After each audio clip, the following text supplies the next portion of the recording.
안녕하세요. 잡시광입니다. 중국이 미국의 압박에서 벗어나기 위해 안간힘을 쏟고 있습니다. 1대1로 정책과 위헌한 세계화 추진과 더불어 이란, 러시아와 손잡고 반미전선을 구축하려는 움직임까지 일면서 긴장감이 더해지고 있습니다. 하지만 이에 대한 미국의 대응은 훨씬 심해지고 있는데요. 중국을 국제적 왕따로 만들려는 미국의 노골적인 압박이 시작되며 연일 강도가 거세지고 있습니다. 먼저 중국을 고립시키려는 미국의 전략입니다. 미국 정부는 그 어느 때보다 전방위적으로 중국 때리기 전략을 추진하면서 각국의 반중 연합 전선에 동참할 것을 요청하고 있습니다.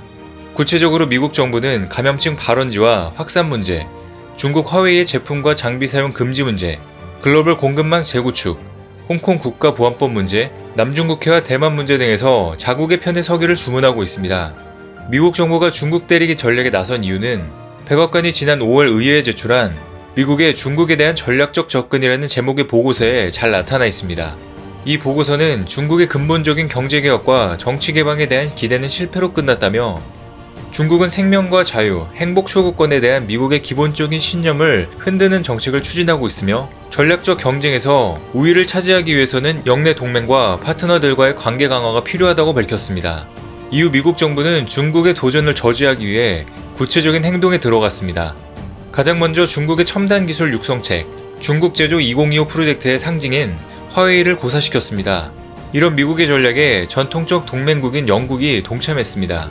실제로 보리스 존슨 영국 총리는 5G 구축 사업에서 기존 방침을 철회하고 2023년까지 화웨이를 완전히 배제하라는 지시를 내각에 내렸습니다.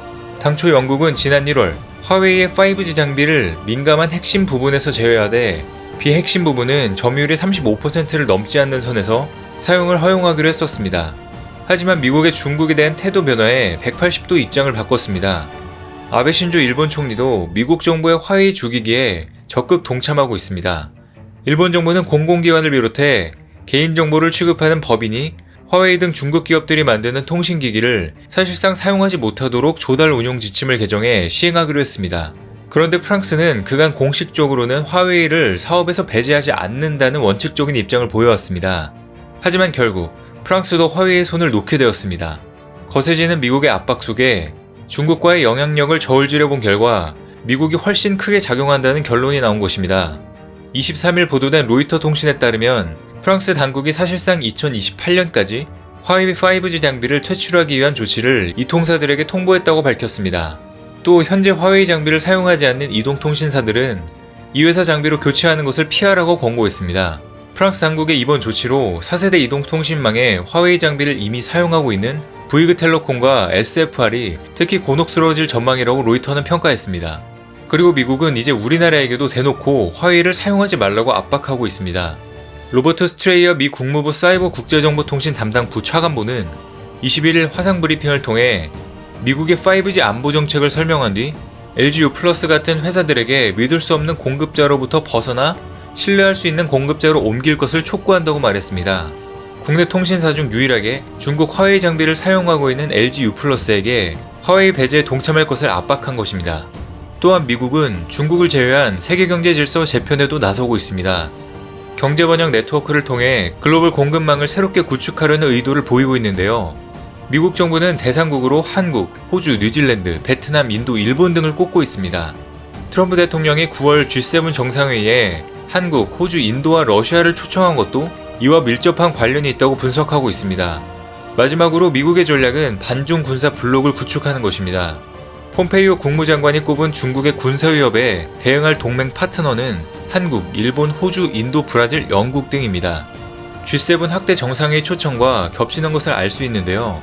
전방위적인 중국 포위에 나서겠다는 미국 정부의 강한 의지를 확인할 수 있는 대목입니다. 이러한 상황에 중국은 어떤 대응을 하고 있는지 한번 살펴보겠습니다. 중국도 이리저리 방안을 모색하고 있습니다. 먼저 시진핑 주석이 강력하게 밀고 있는 중앙아시아와 유럽을 잇는 육상 실크로드 1대1로 정책이 대표적입니다. 1대1로 정책으로 중국은 인도를 제외한 파키스탄, 미얀마, 방글라데시 등 인도양 주변국에 대규모 항만을 건설해 중국의 전략적 진출 거점을 연결하려고 하는 것입니다. 이것이 1대1로의 최우선 정책으로 미국과의 갈등 시 미국의 해상 봉쇄를 극복하겠다는 중국의 의지가 엿보입니다. 1대1로 정책이 경제적 의도보다 군사적 의도가 크다고 보는 이유가 바로 그것입니다. 하지만 중국에 변수가 생겼습니다. 올해 1대1로 사업을 강화할 방침을 밝혔지만 감염증 사태가 발목을 잡았기 때문입니다.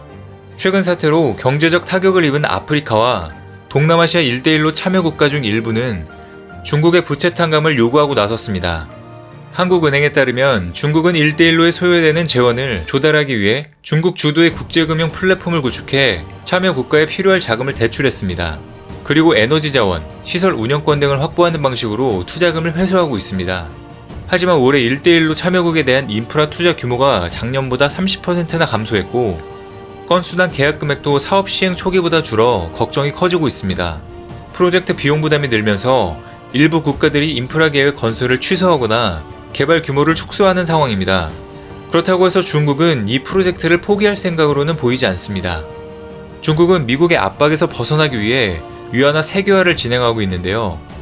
이를 위해 인프라 건설을 빌미로 신흥국들의 경제를 중국으로 종속시키기 위해서라도 재정적인 문제를 떠안고 강력하게 밀고 나갈 것이기 때문입니다. 이러한 일환으로 중국 내부에서는 미국 금융제재에 대응해 위안화 세계화를 서둘러야 한다는 목소리가 커지고 있습니다. 기축통화인 달러를 자유롭게 쓰지 못하는 상황에 대비해 위안화 사용 범위를 확대한다는 주장입니다. 홍콩 사우스차이나 모닝포스트에 따르면 팡싱하이 중국 증권감독위원회 부주석은 최근 한 포럼에서 위안화 국제화는 향후 외부 금융 압력에 대처하기 위한 것이며 우회할 수 없는 과제라고 강조했습니다.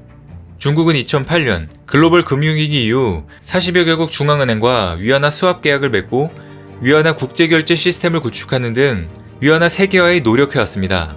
그러나 이런 노력에도 불구하고 위안화의 글로벌 위상은 아직 낮은 편입니다.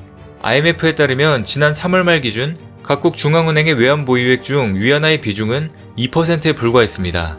반면 달러의 비중이 62%로 압도적이며 유로가 20.1%로 그 뒤를 이었습니다. 이런 가운데 트럼프 미국 대통령이 이달 14일 홍콩의 특별주의를 박탈하는 행정명령과 중국 당국자와 거래하는 은행을 제재할 수 있도록 하는 홍콩 자치법에 서명하면서 중국의 위기감은 더욱 커져가고 있습니다. 현재로서 가능성이 낮지만 최악의 경우 미국이 핵 옵션으로 불리는 중국의 달러와 접근 차단 조치까지 실행에 옮길 수 있다는 목소리도 나옵니다.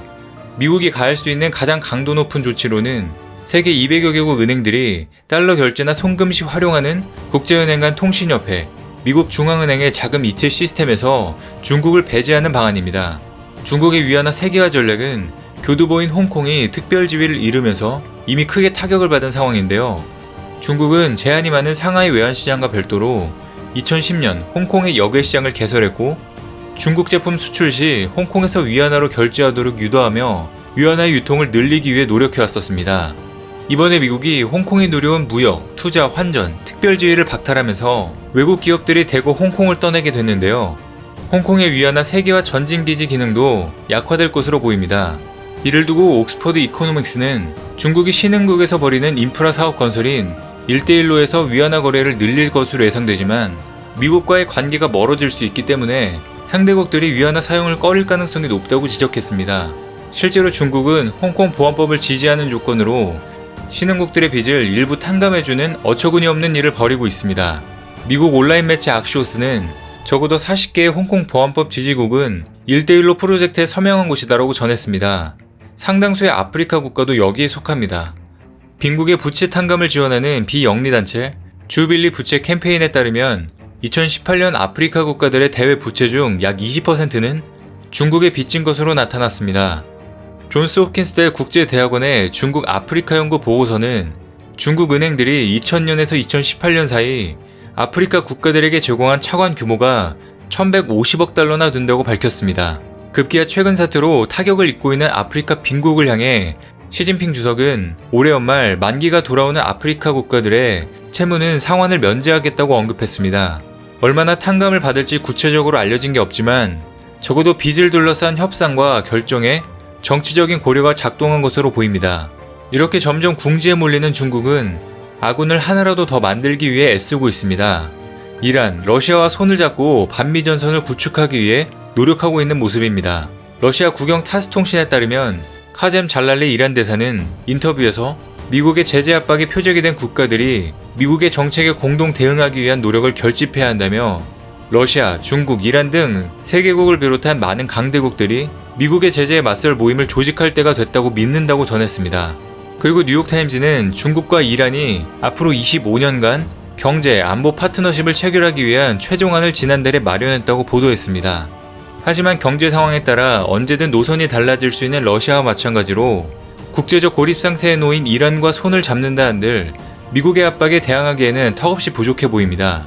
이 같은 중국의 반미전선 구축 움직임에 미국은 별다른 타격을 입지 않고 있는 것으로 보이는데요.